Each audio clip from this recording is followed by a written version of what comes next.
एक average person अगर अपनी लाइफ में 3 से 4 बार फेलियर का सामना करता है तो वो टूट जाता है, वो इसे अपनी किस्मत मान बैठता है। हमारी सबसे बड़ी कमजोरी ये है कि हम दूसरों की कमजोरियों पर सबसे ज्यादा ध्यान देते हैं।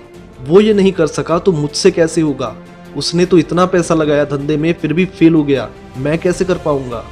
वो तो क्लास में बहुत होशियार था, पढ़ने में सबसे आगे था, उसका एग्जाम क्लियर नहीं हुआ तो मेरा कैसे होगा। दूसरों से खुद को कंपेयर करके हम खुद को हमेशा कमजोर कर लेते हैं। खुद को कभी भी दूसरों से कंपेयर मत करो। हाथी पेड़ पर नहीं चढ़ सकता तो इसका मतलब ये नहीं कि वो बंदर से कमजोर है। स्वामी विवेकानंद जी ने एक बात कही थी कि उठो, जागो और आगे बढ़ना शुरू करो। तब तक आगे बढ़ते रहो जब तक कि आप अपने लक्ष्य को हासिल नहीं कर लेते। खुद को कभी कमजोर मत समझो। खुद को कमजोर समझना सबसे बड़ा पाप है। अगर आपको लगता है कि आप कमजोर हो, जिंदगी में कुछ भी हासिल नहीं कर सकते, तो ये आपकी सबसे बड़ी गलतफहमी है। अपने आसपास नजर उठाकर देखो, ऐसे कई लोग दिखाई देंगे जो आपसे भी बुरी सिचुएशन में हैं, लेकिन उन्होंने हिम्मत नहीं हारी है। जैसे भी जिंदगी वो जी रहे हैं उन्होंने उसे स्वीकार किया है और आगे बढ़ने के लिए हमेशा कोशिश करते रहते हैं। परिस्थितियां चाहे जैसी भी हो, हार मानकर बैठ जाने से कोई प्रॉब्लम सॉल्व नहीं होती। मोहम्मद अली से एक बार किसी ने पूछा कि इतनी मार खाने के बाद जब आप रिंग में गिर जाते हैं तो फिर वो कौन सी ताकत है जो आपको दोबारा उठकर लड़ने के लिए मजबूर कर देती है। तो मोहम्मद अली बोले कि मैं खुद से कहता हूँ कि बस एक बार और खड़ा हो जा, इस बार जीत तेरी होगी। सामने वाला लड़ते लड़ते मारते मारते थक जाता है और जब वो थक जाता है तब मैं उस पर अपना सबसे ताकतवर प्रहार करता हूँ। दोस्तों, अपनी ताकत को हमेशा सहेज कर रखो और उस वक्त इस ताकत का इस्तेमाल करो जब सारी दुनिया को लगे कि अब आपका खेल खत्म हो गया, अब आप कुछ नहीं कर पाओगे।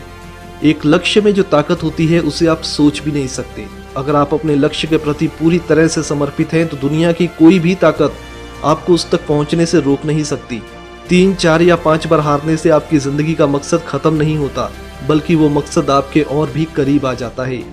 आपको इतना एक्सपीरियंस हो जाता है कि अगली बार आपको पता होता है कि इस बार कौन सी गलती नहीं करनी है। डॉक्टर अब्दुल कलाम आजाद कहते थे कि अगर आप अपनी सोच के दायरे को बड़ा कर लें तो फिर आपको इतिहास रचने से कोई नहीं रोक सकता। Abraham Lincoln, Henry Ford, Edison, Newton, Steve Jobs, Jack Ma, Dhirubhai Ambani, Charlie Chaplin, Mahatma Gandhi, दुनिया की कोई भी फील्ड उठाकर देख लीजिए, आपको जरूर ऐसे लोग मिल जाएंगे जिन्होंने अपनी फील्ड में अद्भुत काम किया है। तो अगली बार जब कभी भी आपके दिल में हार मानने का या किस्मत को कोसने जैसा कोई फालतू विचार आए तो खुद से कहना कि मैं नहीं रुकने वाला।